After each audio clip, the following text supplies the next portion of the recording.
Okay, good evening, everyone. On behalf of Tri-Valley Local Schools and the School Board of Education, I'd like to thank you all for taking time out of your day to come here tonight to listen to our candidates for school board. Right now, I'd like to invite you all to stand up and say the Pledge of Allegiance. I pledge allegiance to the flag of the United States of America and to the republic for which it stands, one nation, under God, indivisible, with liberty and justice for all. If you would remain standing for just a minute, Scott Ford would like to offer a blessing on our school board and our school district. Thank you. Everybody pray with me as I read this prayer. Loving and gracious God, you are indeed the giver of all good gifts, and we thank you today for all your blessings, for the successful outcomes of our school events, and for all of our staff members, both the teaching and support members. We ask that you bless them abundantly when we continue to seek your wisdom, guidance, courage, and strength. Be with us in all our deliberations and help us to be wise in the decisions we make and for the good of all those who have placed their trust and confidence in our leadership. Give us insight to lead with integrity, that our decisions may reflect what is right and good. Keep us from short-sightedness and pettiness. Help us to make decisions that are for the good of all, and guard us from blind self-interest. Dear Lord, grant us the ability to always seek your will in all that we do and say. All glory be to you, loving God.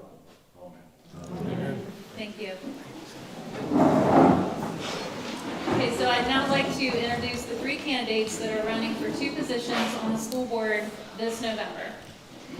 So first up, right here is Luke Davis. He is a married father of two daughters who both attend Tri-Valley. He is a quality assurance specialist for Abbott Nutrition. He and his family moved here from Columbus for the sole purpose of the school district. One daughter is a 2019 graduate, and another daughter is currently a junior at Tri-Valley High School. He is the voice of the Tri-Valley swim team and a member of both the swim and soccer boosters. Okay, next we have Dr. Andrea Collett. Andrea is a 1991 graduate of Tri-Valley High School. She is a mother of two current Tri-Valley students.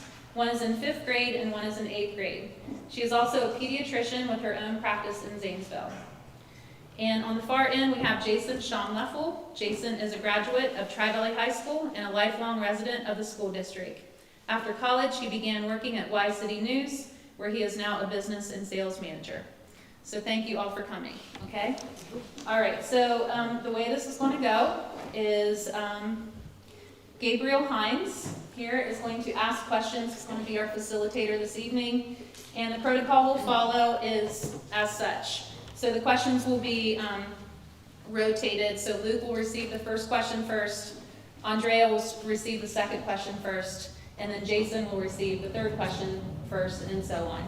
And each candidate will have up to 2 minutes to respond and give or take a few seconds. So I just ask that everyone speak loudly so that people in the back can hear. Are there any questions before we get started? Okay, great. All right. Question number one, why are you running for the Board of Education?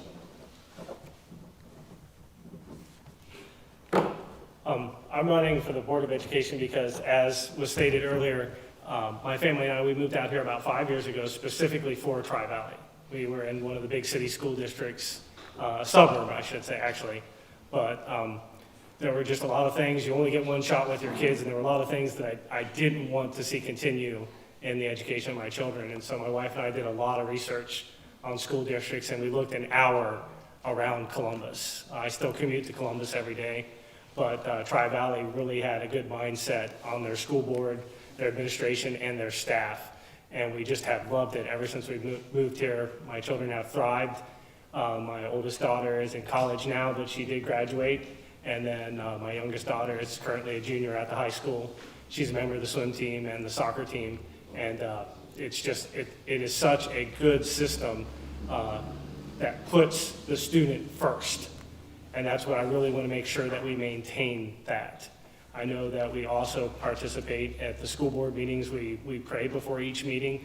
It is such a big task that it's nothing that we can do by ourselves. We definitely need God's help And so I want to make sure that we keep that as well too. So in a nutshell, it's just keep the school system as good as it is and make it even better. So I'm primarily running because I'm concerned for our kids. I went to Tri-Valley, my kids go to Tri-Valley, and I've had an interest in running for the board for the last several years, but when COVID happened and our schools shut down in March of 2020, that's when I started going to board meetings regularly because I was concerned for the sake of our kids. Kids need to be in school. I mean, that was a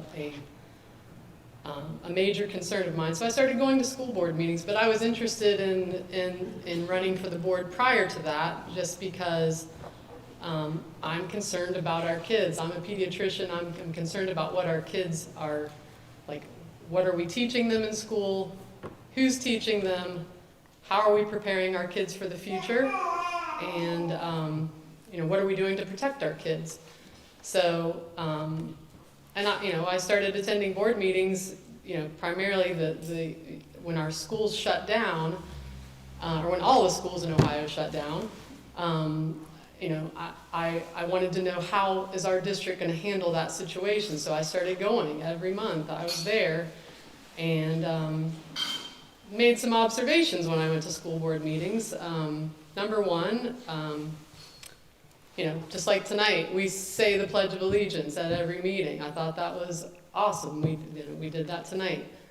We say a prayer at every school board meeting, which is absolutely, I don't know what other school boards, or, especially in the Columbus area, I doubt that that's happening. We pray for our kids here at Tri-Valley, and I thought that was excellent. Also, and the other observation I made was that the nameplate of every school board member, on the back side of that, it says, and I don't remember the exact quote, but it says, is this decision the best for our kids?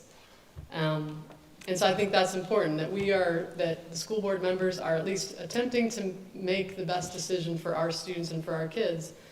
And the last thing I observed was that at all the board meetings that I went to, very few people showed up. So I know people read the minutes after meetings, but I was just concerned that I didn't see a lot of other people stepping up when there was going to be 2 spots opening on the board. Who's going to stand up and do this? And so I felt that,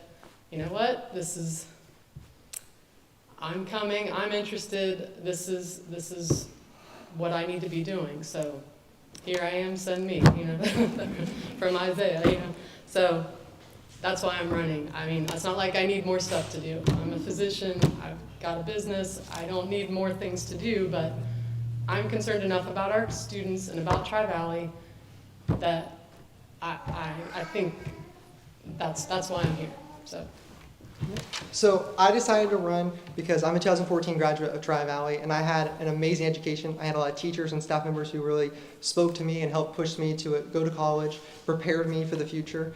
And I think that we have an amazing school district here. We have amazing teachers, staff, personnel, and I want to see that continue.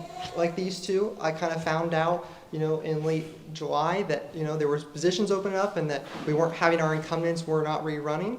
And kind of exactly like these two, I was hearing from people and they said, I decided to put my name in. I think it's really important too, we're in a changing world. Just since I graduated in 2014, how the environment is changing for education, for students. All of a sudden now, we're starting to open up to not just pushing kids right to the pipeline of college. We're starting to look back at how can we prepare kids without having them have to go into $50,000, $60,000, $70,000 in debt. And how can we do that at the high school? When you hear parents talk about things like post-secondary, they don't want their kids going, when they're juniors and sophomores, going to Zane State OUZ. They want them to be able to stay in a safe environment at the school where they have teachers they trust looking after them, where they have principals and other facilitators and other students, they're like age, not older than them, at a college campus. And things like that I think that we need to look into. And how can we prepare those students for the 21st century jobs? Because if you listen to the Port Authority, listen to how things are coming now, when companies come in, the number one thing they look for is the education of the workforce. And education doesn't mean a degree. It means how are they prepared if this factory, if this business comes in? We're great at manufacturing. We're great at getting companies like Fanatics in. How do we get companies that are high skill, high paying jobs? Tri-Valley is the leader in the Muskegon County community, not just the county, but the surrounding area. And so I want to see us keep our excellence, but also prepare our students for the next generation of jobs that we so desperately need in this community. All right. Before we move on, I just want to remind the candidates to try to stick to the 2-minute time period so we can keep moving forward. Thank you. Yeah, or you just want to put, when they're at 2 minutes, Yep, just, that's what I'm doing. candidates, if you can, just keep your eye on her, she'll let you know. Okay. Thank you. Okay, second question, Andrea, what attributes are essential for successful school board members? I think number one, just having a passion for the students. For me, I am an advocate for children, so leadership, integrity, having, I guess to speak for myself, I have a lot of knowledge about child development, what's best for children. So I think, being an upstanding member of the community is important. I could go on and on. So, integrity, knowledge, compassion for children, an advocate for children. Those are probably the top 3. So I think the doctor said it great. I'm going to try to go off of that. The big thing is we're all 5 independent individuals. We don't come to the board and make our own decisions. We work together. And as the biggest attribute, I believe, is being able to listen and work together as a pair to come up with decisions that are best for our school district and our students and our teachers and a whole environment of education and learning. And so I think one of the big things is we listen, we're willing to we have our school board meetings, but having meetings on the side, these community development groups where we kind of work together to figure out how can we best push our students further. So attributes that she said were great, but I think that the other thing that I would say is the ability to just listen, communicate, and work together. So, would you repeat the question? I want to make sure I hear everything with it, please. What attributes are essential for successful school board members? We talked a lot about, I know that the mission, as Dr. Collett brought up, on the back of every nameplate, it says, is the decision that you're about to make in the best interest of the student. I would take that down to what principles do you have that you live by? Are you really going to put the student first? Do your actions show that? Right thinking leads to right believing, and right believing leads to right actions. Critical thinking is one of the things that needs to be taught to our kids today, especially. So many things are coming at them from so many different angles. Social media is a big one right now, helping our kids to understand how do you process through that. What is going to make you successful in life? When you get pressured into things, or people want you to make decisions, or there may be things that are getting pushed down from federal education that we may not agree with. Principles are what will give you the fortitude to be able to say, no, we're not going to do this for our kids because it's not what's in the best interest of our students. I'm not sure I'm doing on time, but I know a really good example that we do here with it is our involvement with College Credit Plus. I know the school district that we came from, they discourage kids to do that because that's your best students, i.e. your best state test takers. So your school district looks better if you keep those people, those students with you to take your tests, so you score better, so you look better. It's not what's in the best interest of the student. What is going to help them advance, what's going to help them get that college degree with less debt, what's going to prepare them for their lives. And again, I would say one word, principles. All right. Jason, let's start with this question. Is there a particular issue that motivates you, excuse me, can I start over real quick? My bad. If elected, what will be your priorities? If elected, what will be your priorities? I think the number one priority that if any board member that the public would want is to keep the excellence of Tri-Valley. You know, we are kind of this, in all the other county schools, we're looked up to. Tri-Valley is considered one of the best school districts, not just in Muskingum County, but in the region. And we're all three, no matter which two of us get it, will be incumbents. Or not incumbents, we'll be new. There's no incumbents this year. And so the great thing about that is there's new ideas coming, but they're also, that's 2 new positions. So what can we do to keep the excellence of our Tri-Valley while also bringing new fresh ideas in that may not have been there before? I think the last, Martha Prince has been on for over 25 years, Eddie, 12. So we have new people who are coming in, if these two get it, with no experience, with me, 4 years of experience. So we get more of that unique perspective on what can we bring to the table in the future. So, I mean, it's about the students first, right? And I want to keep that in the forefront of our focus.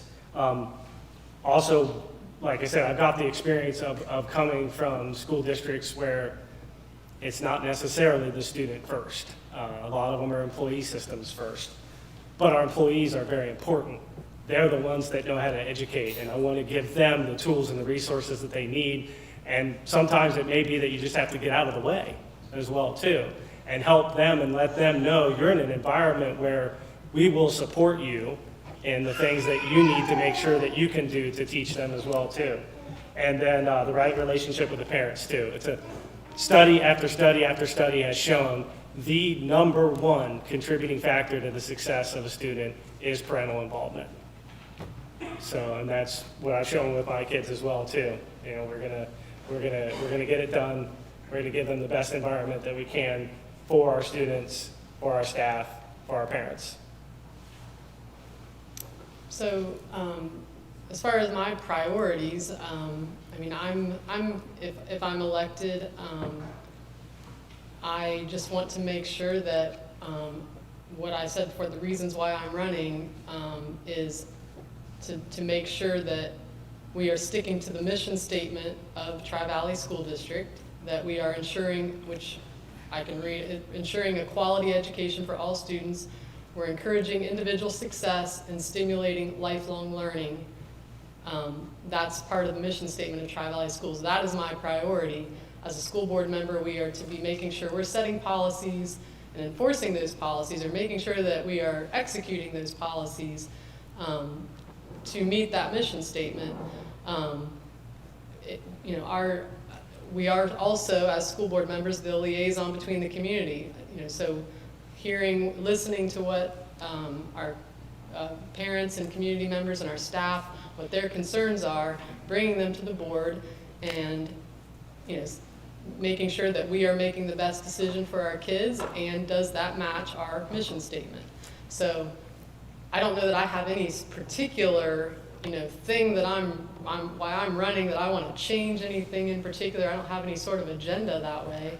It's protecting what we have and ensuring that we still can get up and say the Pledge of Allegiance and say a prayer, and we don't have anybody coming in that's going to try to challenge that, because that is not who we are here in Tri-Valley. Luke, this question is for you to start off with. Is there a particular issue that motivates you to serve on the Board of Education?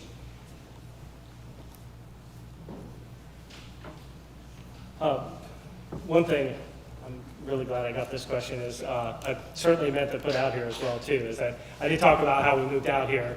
The thing I forgot to include is that I've been to almost every single school board meeting since I've been out here as well, too. So there have been things that we see will come out, and someone will say to me, well, why didn't the school board communicate this to us, or we needed to know it? And I'll be like, well, I know. Come to school board meetings so you can find out. It's really, really important.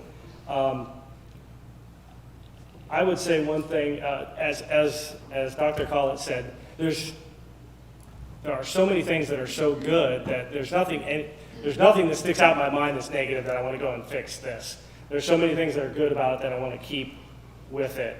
But one of the things that I would say with it is trying to figure out, I do hear a lot of people say there are things that I don't know. I wish I knew more about it. And so one of the things is that talked with I'm looking for some different locations, maybe one night a month at each of our towns, Adamsville, Frazeysburg, Dresden, Nashport? Is there somewhere I could be like Friday night? Maybe my family and I will go out to dinner like 5 to 7 p.m. I'll be here. You've got questions about the school district. Thursday night, you can't make it because you're going to games or something like that. Hey, I'll be here if you want to come and ask questions. So that's something I would like to see. How can we help improve communication? Because a lot of people tell me that they want to make the meetings, but they can't. So I'd like to see how we could bridge that. And another idea might possibly be maybe a newsletter, maybe an email thing that I could do. Hey, this is what we did at the last board meeting. These are the high points. So if I'm successfully elected, that's something that I'll look into as well too. So communication. So what was the, Repeat your yeah, question. repeat your Okay. question, please. Is there a particular issue that motivates you to serve on the Board of Education? So, I mean, like I said in my first statement, what motivated me was the fact that I didn't see the community involvement and I'm not saying that the community is not involved at all, but what motivated me was because I didn't see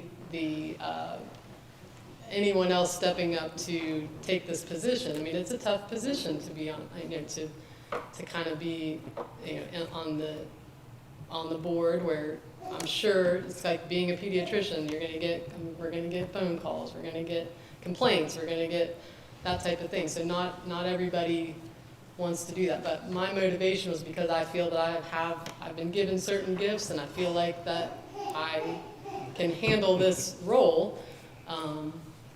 And I'm interested. I mean, I want to do it. So there's not, like I said, anything in particular that I want to change. I don't have any particular agenda that I want to fix, but I'm willing to learn. I'm willing to listen. I'm willing to make sure that we are sticking to our mission statement at Tri-Valley, and that we are maintaining that level of excellence and commitment that we have for over 50 years. So. Like I said, I love Tri-Valley. It's where I want my kids. I want my children to have a great experience and get a great education for their future. And I want every kid in our area to be able to do whatever it is that they're well prepared for whatever future choice that they make. So. Yeah, so I kind of have two. The first is communication. We talked about this at the Adamsville debate. And one thing is communication. And Davis is completely right on this. When the situation happened in Frazeysburg, parents weren't notified. Now, there's legal things that you can't tell. Totally understand that from a legal perspective. But they found out in the front page of the newspaper why their principal wasn't there. We have to communicate better. We have to get information out. The reality is very few people can come to a board meeting. When I went almost all of 2015, was there for 4 years, very few amount of people show up. These two attested to it. People have busy lives. Their kids are in sports. You have to find a way with a newsletter or something to get information out to people. Emails, I know a lot of teachers send out emails to all the students' parents in their classrooms, and that's a great effective way to do it. But that's just something we need to worry about. The second one is the future. One of the things I'm really passionate about is the future for our students. On my own dime, I went to a lot of national and state conferences, not paid for by the district, and I learned about new initiatives that people were doing. Some of those things are, instead of using state-based material that comes out of Texas that teaches our students, is bringing teachers together in our county, paying them a $1,000 or $2,000 stipend over the summer, and letting them come up with their own material that focuses on Muskingum County things. So instead of using a bridge that's out of state, you do a math question on a Muskingum County bridge. You have information that relates to history about Muskingum County history. So that kids, when they're in their classroom, they're learning, it's not about something that's happening across the country. They have a localized connection to that. And it's very cheap to do. Other big wealthy school districts are doing it. And I think that's something that we can improve on. We can connect those individuals, teachers from the 6 different Muskingum County school districts, and put them together to create that material that is localized. So we don't have to worry about the federal government or state government kind of mandates we have to follow, but that we can have our own localized versions of material that best benefit our community's goals and standards.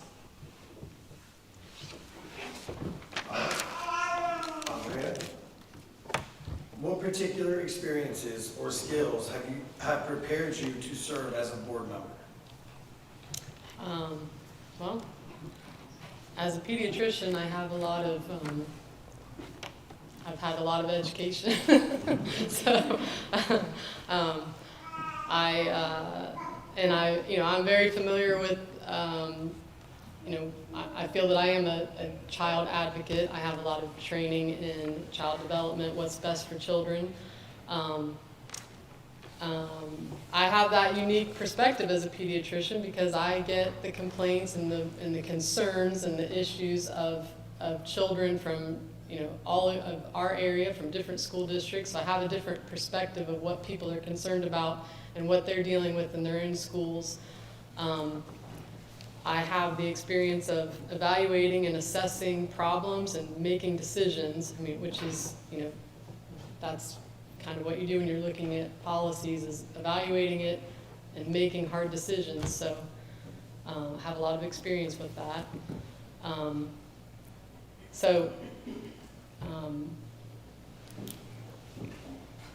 Can you repeat, say that again, the question?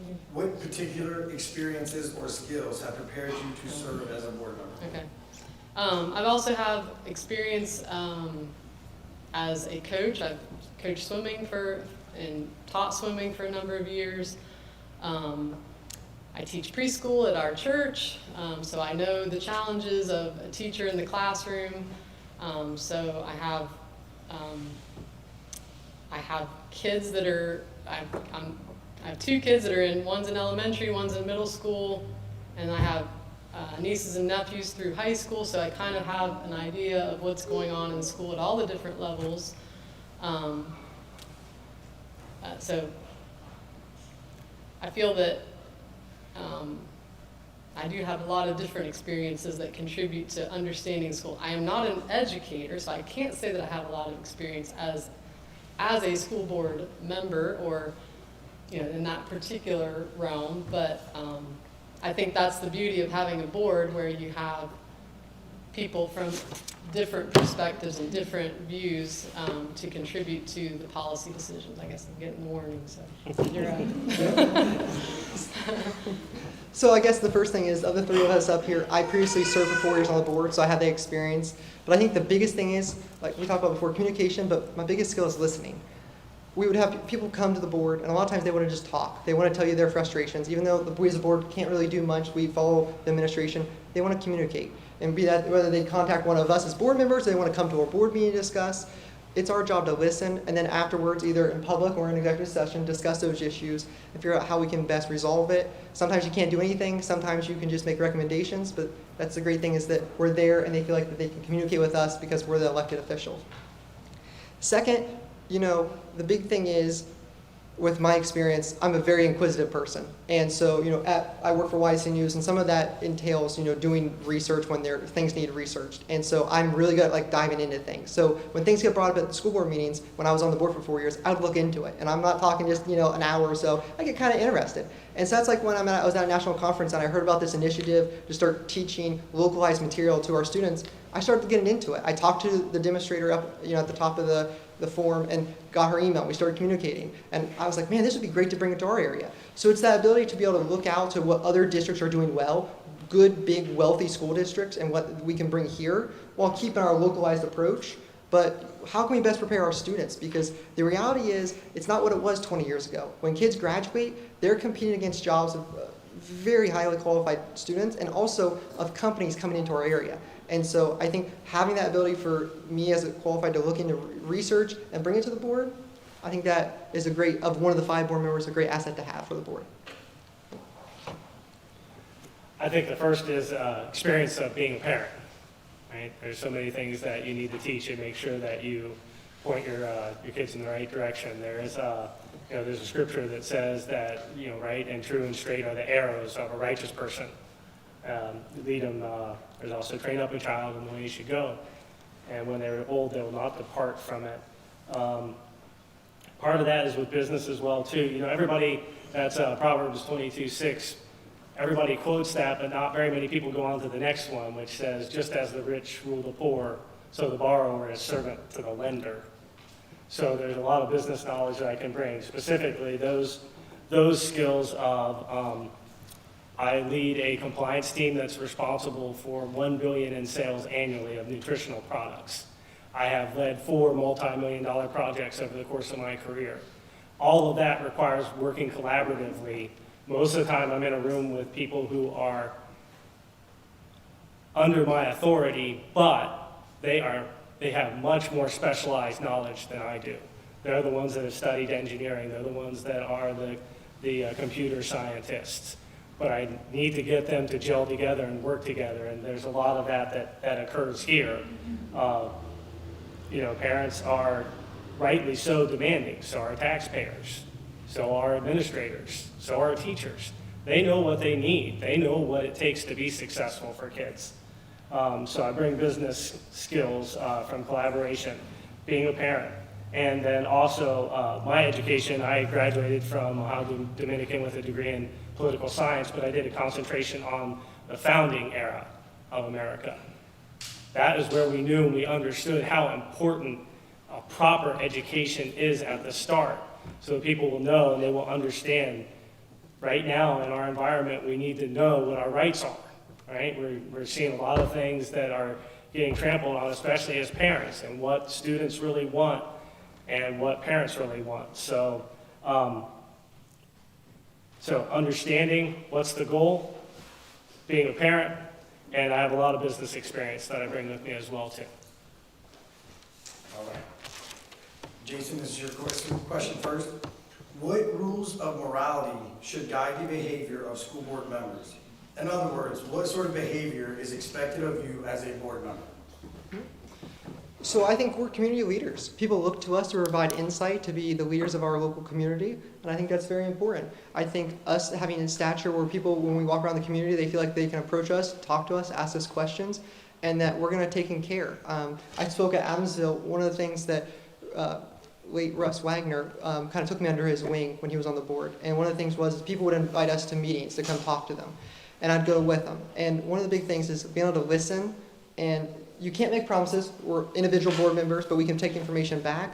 But that ability that we're able to listen, and so many people, that means so much to them. Just be able to listen and know that you care, because so many times you'll go to these meetings, and in the news hear this all the time, people go to meetings of government bodies, even locally, and they kind of just are brushed off. They're not cared about. And you ask anyone, I'm very passionate. When we were voting on appointing board members, people remarked that I always looked everybody in the eye. I was the only one sometimes taking notes. I asked everyone inquisitive questions because I truly care about our district, and I want whoever's going to be best for that position. And I think that there's going to get good attributes. Can you read the question one more time, please? Yes. What rules of morality should guide the behavior of school board members? In other words, what sort of behavior is expected of you as a board member? I think I talked about principles, right thinking leads to right believing leads to right action. That has to be rooted in there's right and there's wrong. There are absolutes. Any intention to deceive is lying. And that doesn't belong on the school board. It doesn't belong in any elected official. One of my favorite quotes comes from Noah Webster, and he says, if people don't choose right people for office, unprincipled men will take the office, and the public will soon be squandered and their rights will be trampled on. So not just understanding that, but living by it. Being honest with people, being humble. I don't know everything. Sometimes I make mistakes, and I'm not above saying I'm sorry. That's one of the things. I don't hardly hear it today at all. Sometimes something could just be solved with a, hey, I apologize. I didn't mean for that to happen. What I did may not have been wrong, but I'm still a party in this, and I'm sorry that you feel that way. Have an empathy for them. So the morality of just understanding individuals and people are what matter most. And being true and right, doing what you say, saying what you do. Jesus put it this way, let your yes be yes and your no be no. Yeah, as far as morality, we should be law-abiding citizens. We're setting policy that we expect our students and our administrators and our teachers and our staff to follow. So we should be, a person setting the policy should be one that can abide by the law and abide the policies that we have. making decisions through the lens of the Bible, of what would Jesus do, that type of thing. So morality is very important. I mean, I feel that anybody that is in this position should be respected in the community and above reproach. I mean, as best. I mean, obviously we're not perfect people, so I mean, people make mistakes, obviously, but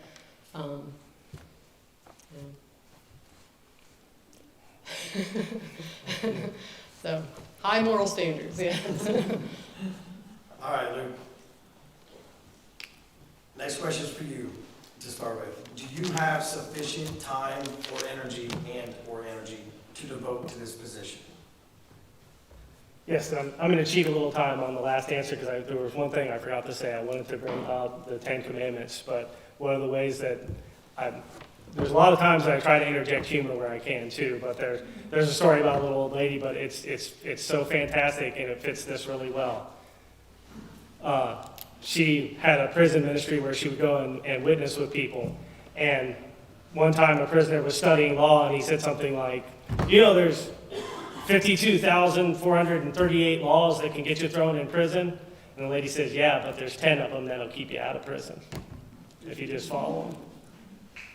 Time, yes, absolutely. Like I said, I've been with the same company for 27 years now. I work for Abbott Nutrition. Everyone knew us as Ross Labs, so we make infant formula and medical nutritionals. But I have a position there where I work from home half-time. So Monday and Tuesday I'm in the office in Columbus, Thursday and Friday I'm at home, and then every other Wednesday I rotate. So yes, absolutely. I also moved into a position now where I work with our third-party manufacturer, so it's nowhere near as demanding as I was in the plant. So I've moved to 40 hours. I'm no longer putting in any hours on the weekend. Used to do a lot of that. I see my daughter's face back there. She knows, yes. Yeah, absolutely. So, and that's the other thing too, is I think that something to understand too is that it is definitely a time commitment as well too. It's not just show up to board meetings. There's stuff that you have to do outside of that, and I know that everybody's aware of that as well too. And then it's just great to get out with people as well too. I love walking around talking to people, no matter what. My family will attest. I don't know a stranger. I love talking to people. And so I love being at the football games, love being at the soccer games, Thursday night against West Muskingum in Maysville. Cheer the girls' soccer team on, please. And so yes, sorry, long way to say I got plenty of time. I don't have any time. We'll find it, I'm sure, yes. No, I've got time. I mean, I think when something's important, you make time for it. So we all do that, I had this argument with my daughter yesterday. She didn't have time to clean her room. I'm like, yeah, you did. You had time. You just didn't make the time to do it because you had other things that were more important, like playing on her iPad. So you make time for what's important. We all do that. I'm busy. I mean, I'm like everybody else here. I'm busy. I'm running a business. I'm a pediatrician. I've got 2 kids. I cook dinner most nights, most of the nights, not every so I'm busy. I'm used to being busy. This is part of the deal. I mean, I think this is important. If I didn't have time or I didn't want to do this, I wouldn't be here right now. So I think, this is important, and I will do my best to do whatever is required. And there is a lot of time commitment, but so it goes. I mean, with these two, they're exactly right. I mean, you make time for things that are important. We're all 3 decided to run for elected office, so we're making this position and our run for it important.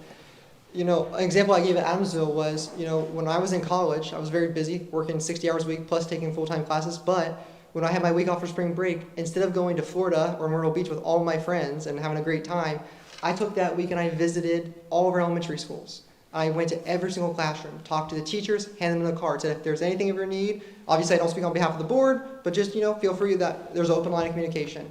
I have little trinkets that the kids gave me when I came in and talked to them, and it meant something to them to see a board member come in. And I understand most board members have full-time jobs, and they can't do that, but it meant something to me that I was able to make that connection with all the teachers, make the connection with the students, and then even a year or two later, I had kids at the mall or out in public see me and say, hey, you were in my classroom.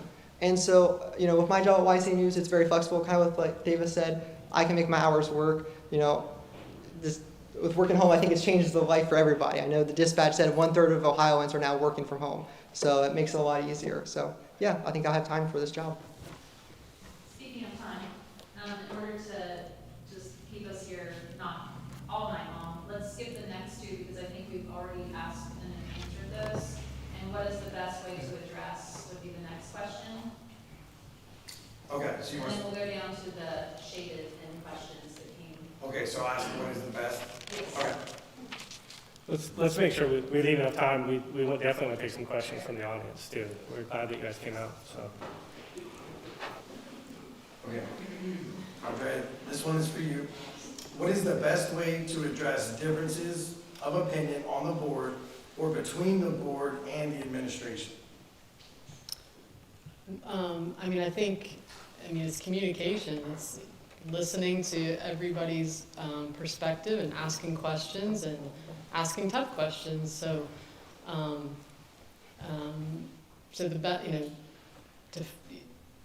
that's really the only.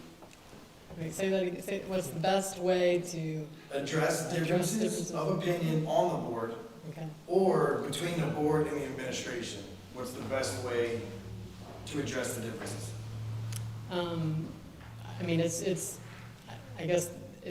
The best way to do it is just asking questions and getting as much information and you hash it out. It takes time, but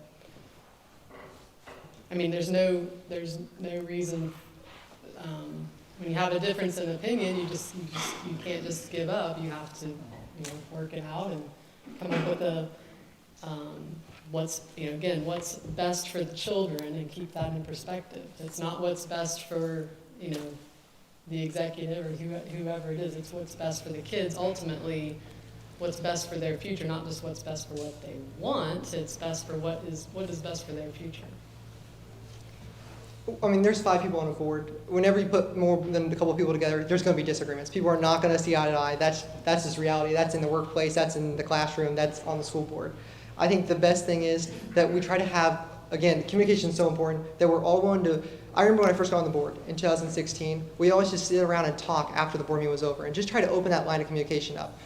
Russ and me used to go out to lunch once a month. I used to call Jenny in my first year. Eddie kind of started talking. He would call and text me. And that's that kind of communication that I hope whoever the two of us are that get it, have with the current board so that they all work together. You're never going to agree with someone on every issue. That's just reality. But I think whoever the two of us who are that get it, it's sitting down with those individuals. So it's sitting down with the superintendent and treasurer and just opening lines of communication because this isn't a personal thing. It's what is best for the district. So you have to put any personal opinions or differences you have aside.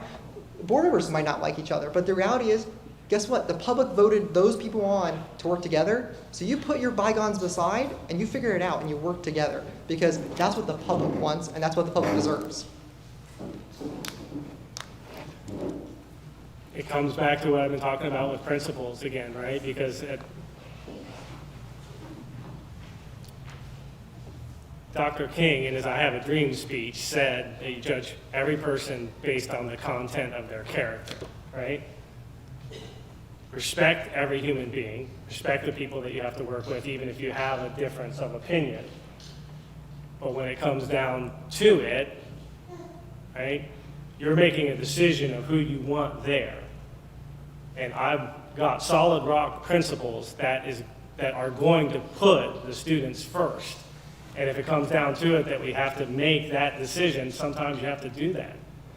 When I've worked through it, there's lots of technical business training that they give you on how can you, in meetings with lots of people, goes back to where I talk about working collaboratively. You can come to the end of that and still respect each other and have respect for each other, absolutely. And that will definitely always be the case. But I also understand sometimes, I encourage the board, or I credit the board that we have now. They've stepped up and they've said one thing that I see is really not good right now is critical race theory. And our board has said, we're not going to teach that. You know, I talked with some of the staff, we probably should make our students aware of it, and that's probably a good idea as well too, but we're not going to adopt it as part of our curriculum. That's something that I would support as well too. You're not going to solve racism with more racism. Again, another Dr. King quote, darkness can't drive out darkness, only light can do that, and hate can't drive out hate, only light can do that. So just like the board did, they came to a decision where they said, we can't do this, and we're going to stand up for the principle of it. Each and every human being is created in the image of God and worthy of it. We'll respect each other, but you're electing us to be the people that say, okay, the buck stops here. This is why I made the decision. And we can go forward from there. All right, which brings us to our next question. Jason, you're going to start this one out. The current board approved a resolution to support legislation which prohibits required teaching of components of critical race theory. What is your stance on this issue? Should it be brought back before the board? So, you know, I think I'll start, I'm sure you saw in the news yesterday, the High School Board Association came out and disavowed themselves from the National Association. Over 30 organizations have done that now. I think the national organization, I think we pushed way too far. Again, when I talked about local education, what matters to our students? And what is that local education? We are just elected officials to represent what the public wants. The public doesn't want critical race theory. I've heard that when I went out, every person I talked to when I got signatures said, do not let them bring critical race theory into the school district. And I'm sure these two have heard the same thing when they got their signatures. You do what the public wants. I mean, that's like anything. We might have our personal opinions on other topics that come up, but the reality is you do what the public wants because they voted for you. And they voted for you because they thought that when tough issues came to the board, that you will put your personal opinions aside. Again, I don't agree with personal race theory, but you'll put those opinions aside and you'll work for the betterment of the district.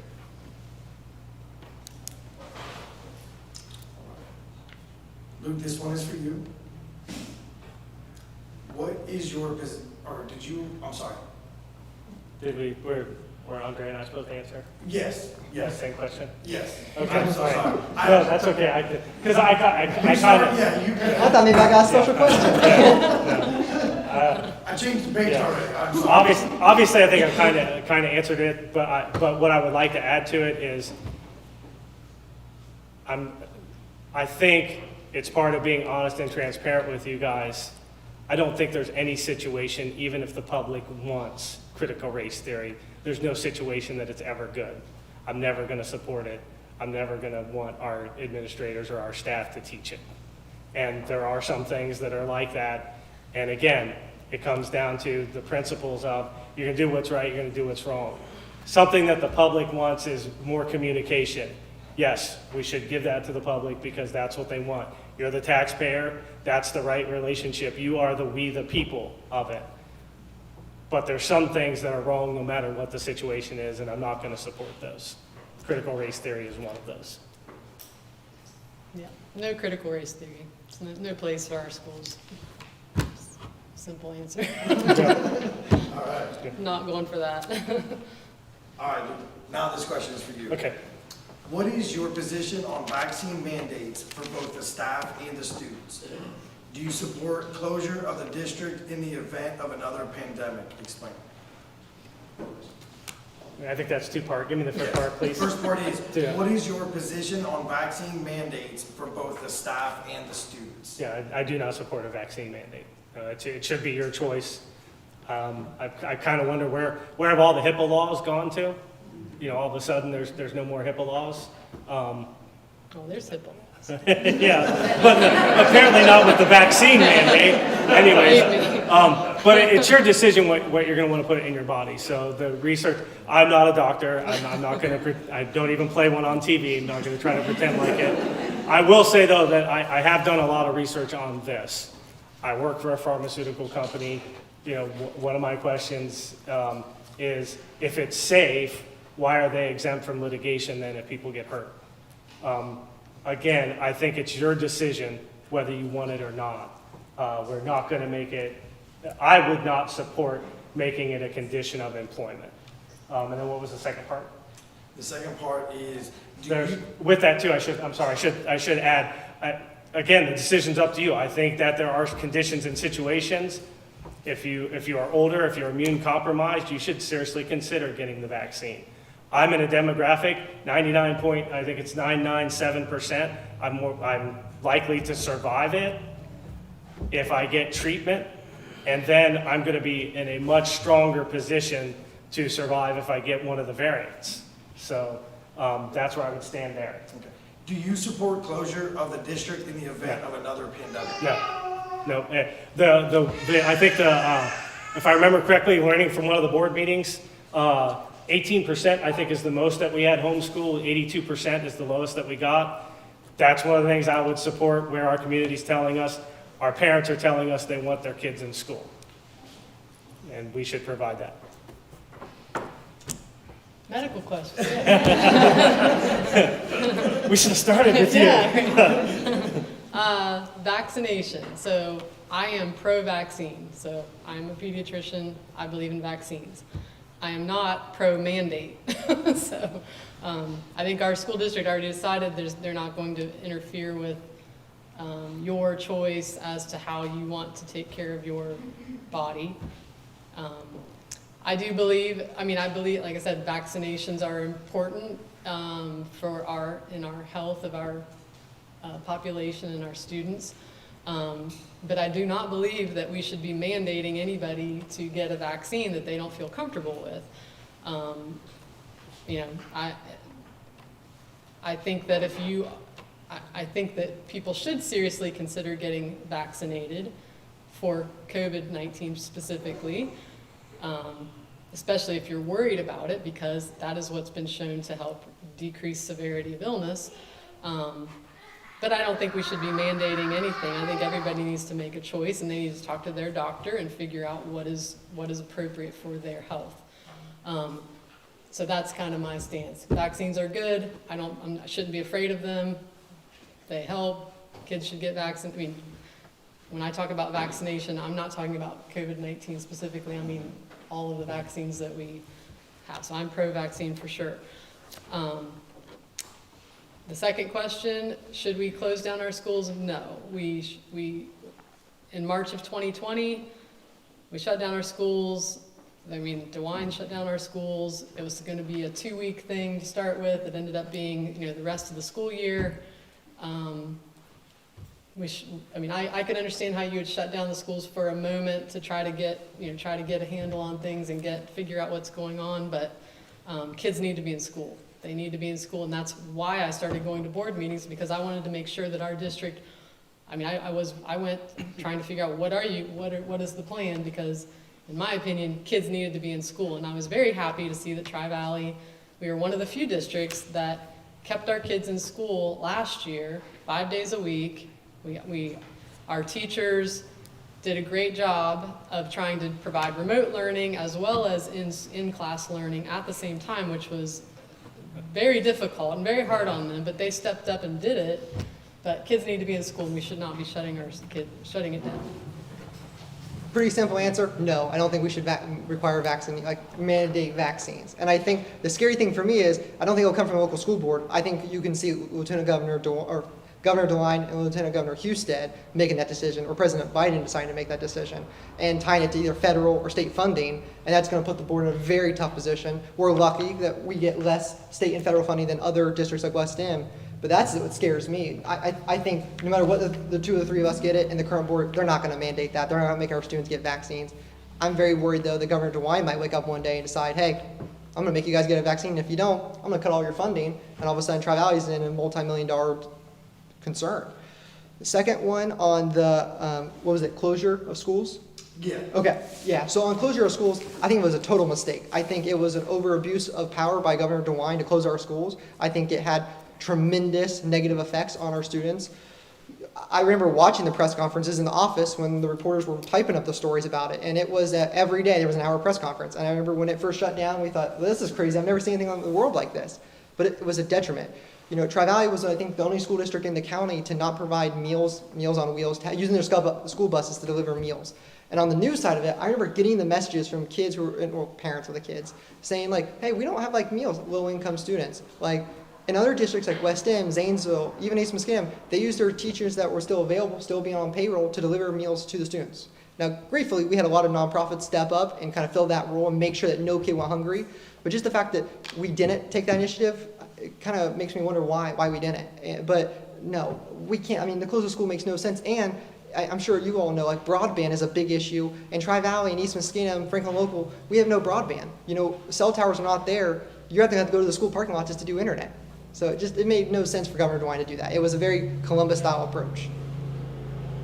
Right. In an effort to try to keep this to an hour and give you guys some time to ask questions, I did want to read one thing. So a lot of questions came in from the community, and I tried my best to consolidate those.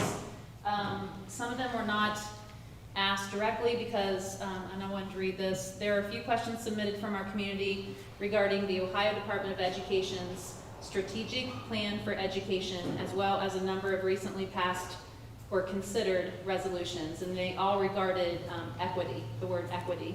So because there are ongoing discussions taking place at the state level regarding both of these issues, we're not going to talk about those tonight because it would seem unfair since they've not even implemented those things yet. So we're not going to address those tonight. So right now I'd like to open it up to anyone in the audience who would like to ask the panel a question, or anyone specifically. So if anyone has any specific questions. Yes. I'd like to hear what you think about requiring masks. You talked about your opinion on requiring the COVID shots. What about requiring masks? What's your opinion on that, of students or staff? Where did we leave off? Who was supposed to go first? Andrea was supposed to go. Okay. She was the first on the next question. And if I may, especially for people watching, did that come through, or should we got the question? Okay, for people watching, I want to make sure they know the question. So mask mandates or I think mask mandates or recommending masks at this point, Tri-Valley has decided not to do that. I think it's a very divisive issue. I think if we would re-implement masking in our schools, it would create a large amount of controversy that would not be helpful to our students. So the masking or the facial coverings that are recommended are potentially helpful to preventing the spread of disease, but I don't think we can consistently implement them. And like I said, it's very divisive. I think if people want to wear a mask, I think at this point it's better to let people do what they feel is best for them. So I'm not in favor of a mask mandate, even though certain N95 masks can successfully prevent the spread of COVID-19. I think it's unrealistic to think that our students or our staff are going to consistently wear an N95 for 8 hours and do it appropriately. So I'm not necessarily in favor of it, but so I'm not in favor of re-implementing that rule. I'm the same way. I don't think so. Again, my fear is that Governor DeWine, the rates start to go up again. Like, Genesis Hospital has all the billboards, the rates go up, and all of a sudden DeWine decides to say, hey, we're going to require this. I know he's kind of stepped off because school boards put a lot of pressure on him. And I think that's the biggest thing as a board that we can do is put pressure on the state and say, hey, listen, let us make local decisions. Doctor made a great point. Before COVID even happened, we had N95 masks for if we ever had to go out to like a house fire because you have all the chemicals from the house burning and lead paint. But from what I've read, and she's a doctor, so she would know it probably, but the normal masks, the cloth masks people are wearing, they don't do anything. Like, you go to all these and you see people wearing these cloth masks and they don't do anything. From my understanding, they don't do anything. Unless you have an N95, the medical grade with a little protective sealer on it, it's not stopping the COVID-19 particles. So I understand, like Dr. Butterfield said, it helps against the flu, but it's not helping against COVID. So that's where I'm at. Again, I'm against requiring mandated masks, but I just don't even understand the point of back when they did it, when we were all wearing little flimsy paper masks that didn't do anything. So. I'm not going to support a mask mandate. And again, I'll be honest and humble in areas where I don't have a science degree, but I've gone to the CDC's website, and they say the only mask that's effective is the N95 if you wear it properly. I see very few people that wear masks properly, the cloth ones, let alone the N95. And they're a hard struggle to deal with. I talked about the office building I work in. I like to get some exercise in. I walk to the 4th floor. I walk to the opposite stairwell and then come down. I can't do that with a mask on. I'm not going to ask our staff to do it either. Especially, again, it's show me the evidence. There isn't evidence that anything other than an N95 worn properly is going to provide you any protection. So hopefully that answers it. No. Yes. It's been a while since I've been to a school board meeting.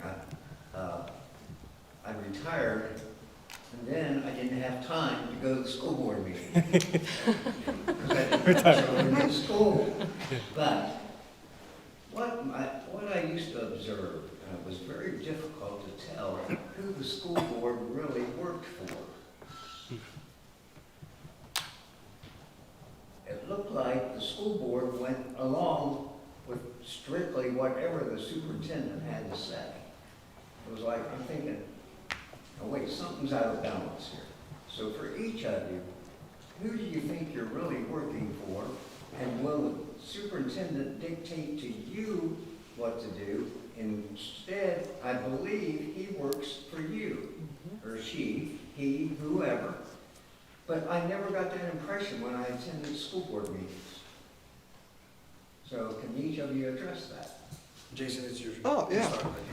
So I guess I'll put this out in there. I mean, pretty obvious me and Mark Neal have our issues, and I would hope that if I do get on the board, that the two of us need to sit down and come up with the solution to those. But you're right, I hear that from a lot of people, that, and it's not just Tri-Valley's board, that a lot of boards, because of how administrations work, it kind of turns into the superintendent presents everything, and there's very little discussion on the board.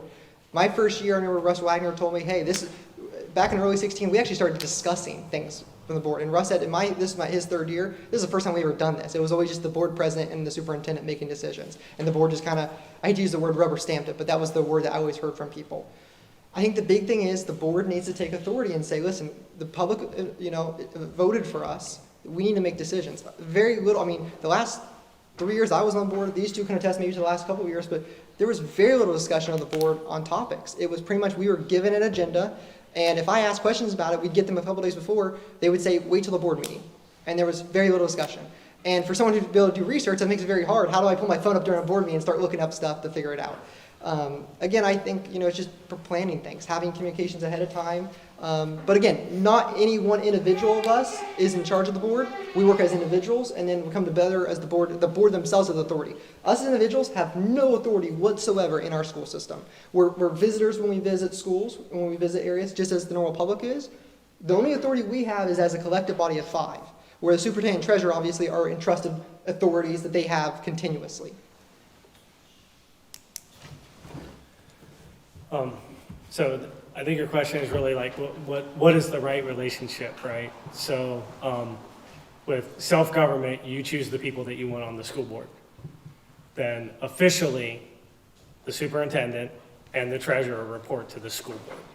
It is our job to ensure that they have the correct mindset and that they are doing the proper things to provide the proper education for our children, to provide the proper environment for the staff that are working there, for the administrators. And so it is absolutely the correct relationship is that the superintendent and the treasurer report to the school board.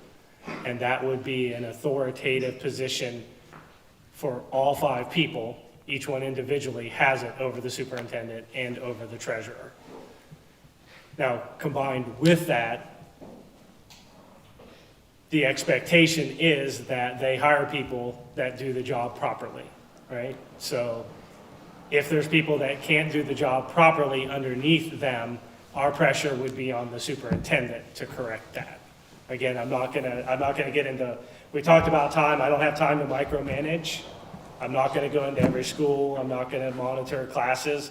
Our teachers are better than that. I know that we can trust them. We better be able to trust them, right? So that would be the expectation. I have practiced in my positions of authority with my company I've always had the mindset that we work with each other. There's no one that works for me. The difference here is that the superintendent does. He falls under the authority of the school board, as does the treasurer. But when it comes to teachers, when it comes to administrators, we're going to work together to get it through. My primary concern would be, what do you need? And if we're not getting you the proper tools, then we'll work with the administration to make sure that we get them. I do definitely want an open door there, though. If you feel that you can't go up the chain of command and you need to come to a school board member, I'm certainly open to that as well, too. But we're going to work within the system, but we're going to make sure we do the right thing, what's best for the student. Yeah, so, I mean, in my mind, the school board, you're a board of 5, not a board of 1. So we are kind of the communication, or the liaison between the voters that are appointing us to do this job. You're appointing us to, try to provide the will of the people in terms of the policies of the Tri-Valley School. So we're setting the policy that the superintendent and the treasurer have to abide by. So they do work for us. And so that's why I think it's good to have 5 people that have different perspectives, different backgrounds, that are able to make good decisions in terms of what the policy is. And so I don't want to be on a board where it's just a bunch of yes people, where we just all just say, oh yeah, whatever, yes, yeah. I mean, I've been on meetings like that where nobody speaks up, and it is our job to make sure that the policies that we have and that the will of the people, that our culture as Tri-Valley School District, that we are keeping to that, and we're holding the superintendent accountable to be following those policies. But we hire the superintendent to operate the schools. So that is his job. I'm not going out to the schools and teaching class or supervising teachers. That's not my job to do. That's who we hire the superintendent to hire all those people to serve that role.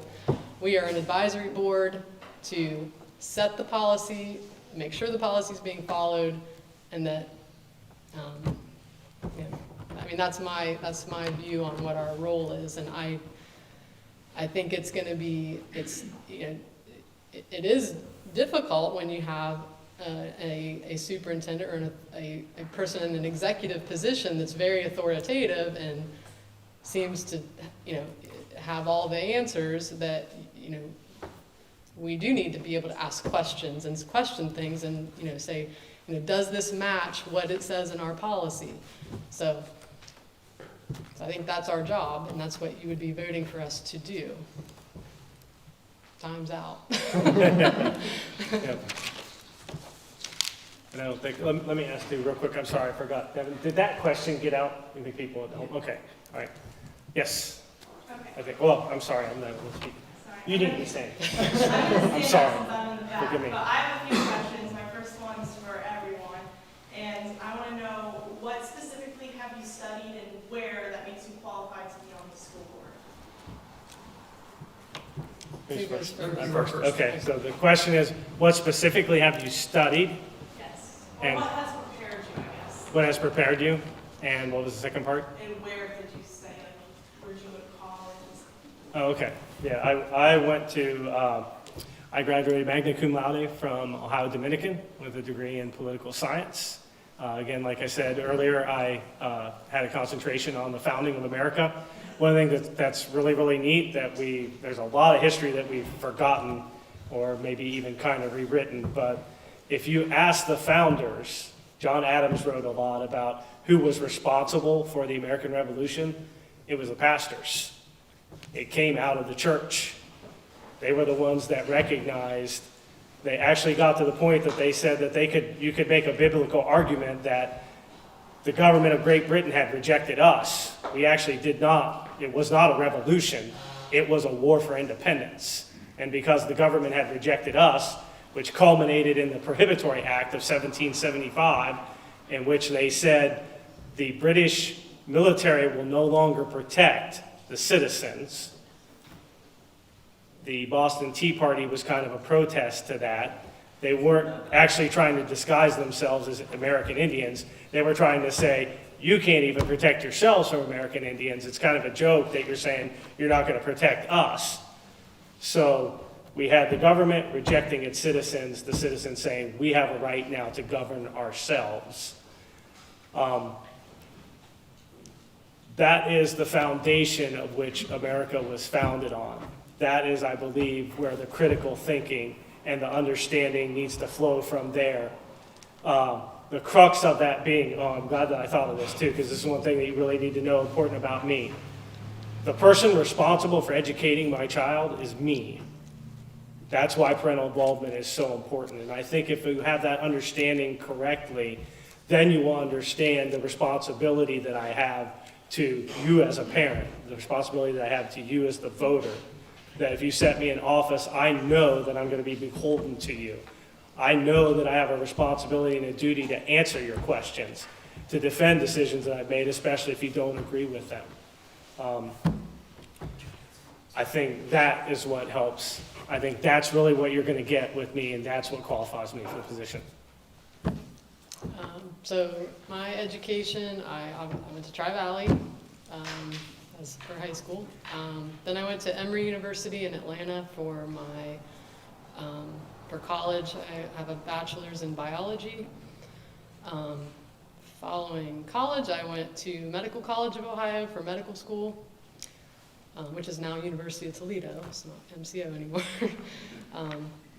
And then I got my doctorate at MCO, and then I went to Children's Hospital in Norfolk, Virginia for my residency.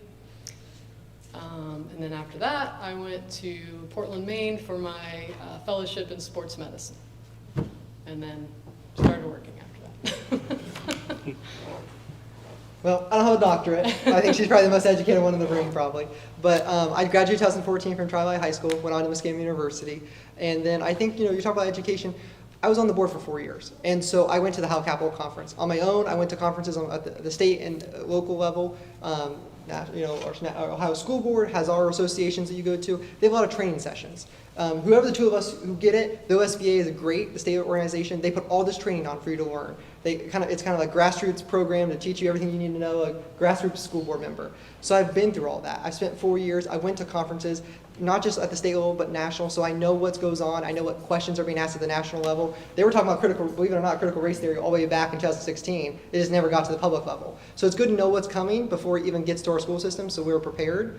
But I think the big thing is I had that 4 years experience on the board, but I also had those 4 years, really 5 years, of going to all those conferences and having all that experience, background knowledge that makes me a very good candidate for a school board member. Okay. Am I allowed to ask a specific question to one school board member? Yeah. Okay. So, no one knows this. I am Luke Davis's daughter. I'm his junior at Tri-Valley. And with that, I went to most of the school board meetings because I didn't have my license then. So, I had to be there. So did her sister. Yeah, that's true. But I wanted to ask Jason, you yourself said you're a good listener, right? So how come you didn't answer the questions I heard asked to you for years while you were on the school board? Like, did you not hear them? Or, because you would say no comment or like, just stay silent, go with your pen. You were asked questions regarding your expulsion from Muskingum University. I want to know why you wouldn't answer them. Yeah. I think everybody in this room knows what we're talking about, so I'm not going to beat around the question. Listen, there was a lawsuit filed. Anyone who works with attorneys, they'll tell you, you can't say anything. That's the way it is, because you can't disparage other people, just as you wouldn't want someone to disparage you. So I couldn't say anything. That was a very lengthy lawsuit, and sadly it had to involve our superintendent. Did I want that to happen? No. I wish it could have stayed less of a political issue, but sadly it became a political issue. What was an unfortunate series of events that happened in my life was politicized by, sadly, our school board and a couple administrators, and I hate that that had to happen. I had and you can ask anyone that I'm personally close with, the utmost respect for those board members, and I had the utmost respect for the Superintendent Mark Neal. There were some times that back in 16, I would go and have meetings with him, and I would leave and I would call my parents and be like, oh my gosh, Mark Neal is just like the nicest guy. Like, he just listened and we talked. And that's the opinion I had of him until all this stuff happened. So yes, would I love to say stuff? Yeah, I would have loved to. But that's how lawsuits happen. I can say that they're over now, And I can say that as a board member, I'm going to be receptive. I'm going to be able to answer questions. But the reality is, I couldn't back then. And I understand personal affiliation with your father. Totally get that. But that's just why. I appreciate that you came to the school board meetings. But that's why. Fall suit. Then you also said that you're here for the public and you're here for the people. So did you do what the public wanted when you were asked to step down from the school board? Do you think the public was asking you to step down because of what happened and you were listening to the public and you wouldn't? Listen, I don't want to get in an argument of, between us. This is a debate. It's supposed to be to provide qualitative information to the public to decide who they want to vote for. The reality is that's a subjective opinion that the public says that. I know your father went out and tried to get some signatures. I think he said he was going to submit it, and he never did, surprisingly. I told him, hey, if you get enough signatures, I told him this at a board meeting, you get enough signatures, turn it in. We'll take it and have a trial in front of Judge Mark Flegel to decide if I get to stay on the board or not. For some reason, it never got turned in. I don't know what happened. The reality is, if the public decides to vote for me, then they'll vote for me. If they don't, they won't. If you notice, these two have signs next to each other. I'm not putting signs up. I'm not putting billboards up. I'm not spending a lot on digital advertising. Though I could, I have the money, I'm not going to, because if the public wants to vote for me, they'll vote for me. If not, I'm not supposed to be on the board. And I think if that doesn't answer your question, I don't know what will. So I'm sorry, I don't want to continue this argument if I don't think it's functional, but thank you for the question. I'd like to switch gears just a little bit. One last question that keeps coming in from the community is with regards to the word equity and how you feel about that idea. So just a little background. Through the Constitution and the Declaration of Independence, we are, all created equal. So before God and before the law, we're equal. Equity is about equity of outcome. So with regards to the idea of equity, do you see that as something that has its place in the high schools or the schools at all? What is your feeling on that idea of equity? Can you address that? You're next up. Oh, I can go, yeah. The sad reality is, Mr. Davis spoke about it, the best education is the one that you get at home. The sad reality is, as an education system, we can do our best to prepare students. But the parents are the ones, or their grandparents, guardians, their mentors. That we always say it takes a village to raise a student. So many kids come into the school system ill-prepared because they have they have an absent parent, they have a single mom or dad who's trying to work. There's a lot of factors that go into that. Some kids are coming to school hungry. I remember when I went with Rebecca Norris up there, some of the kids, they put crackers in their pockets. And this was a couple years ago, but crackers in their pockets when she was principal because kids had such an anxiety not having food because they had such a food insecurity at home. I never missed a meal growing up, not once. So I don't know what that feeling's like. I've never missed a meal, so I don't know what it's like to be hungry. I don't have that inequity. I had two parents who loved me, who would sit down for hours after school and teach us and made sure that we were educated and ready to go, as I'm sure these two do to their kids. I think that what we can do is try to provide so many. At the last debate, I talked about one of the things that you see at a national level is, the idea of you go to the cafeteria, right? Well, why don't we get kids involved and we'll have everyone eating and not just some kids bringing food and stuff? And there's, food allergies, but so everyone feels involved so that no one feels left out. And so there's so many things like that we can do where equity is so much of just an entrenched thing in our learning because everyone's coming to the school system at a different level.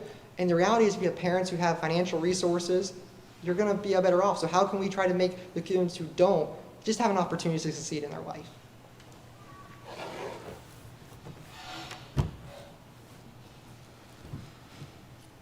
Equity and equality are completely different things. We cannot guarantee outcomes, and we can't make outcomes equal. That's communism, that's socialism. They're wrong. It's wrong on so many levels. Communism, socialism, the state becomes God, and you covet. That's what redistribution of wealth is. If the first commandment and the 10th commandment aren't safe, I can't imagine the 8 in between there are safe either. It's certainly not something that I'm going to support. I believe that it's really summed up very well in a quote. Again, I'm a history buff. I know you guys see these things out of me, but from Winston Churchill, he said that the inherent vice of capitalism is the unequal sharing of blessings. The inherent virtue of communism is the equal sharing of misery. That's what you will get with equality. I'm not going to support it. The equal thing that you should get is the opportunity. Everyone should have the same opportunity to make something of themselves. And I see far too often, and this is something that I would be strongly encouraging of as well too, is get out of the victim mentality. If you want to be successful, you're not a victim. You are a wonderful, unique creation in the image of God, and you can succeed. Put your mind to it and go forward. Yeah, what he said.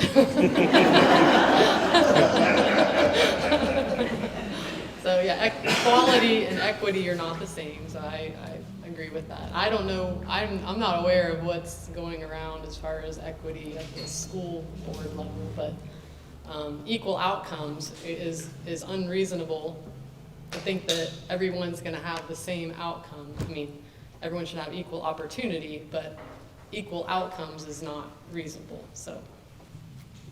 We have time for one more question. Yes. Something I haven't really been talked about much tonight is the teachers themselves. Discussing what's going to be taught doesn't do much good without the teachers that teach them. Can you briefly explain your opinions on attracting and retaining the best teachers to Tri-Valley, and do you support the collective bargaining process that supports them? Yeah. Is it me? Who's first? Yeah, actually you are, I'm sorry. I am first. You are first. Okay. Yes, absolutely. I do support the collective bargaining agreement, their opportunity to do that. I'll tell you right now, I know that there's been a lot of, maybe not been a lot, but there's certainly been some bad press about unions, as not really as of late, but maybe 5, 10-ish years ago in the last. But I'll tell you right now, with when we talked about vaccines earlier, obviously the question was related to just COVID-19. There are immunizations that absolutely should occur. I thank God for the unions that we have right now that are stepping up and saying, no, you're not going to mandate us. The police force in Chicago, Southwest Airlines, absolutely, yes, I support that opportunity. I support that ability to do that, by all means. You're the lifeblood of the education system if you're a teacher here. You're the most important element to it.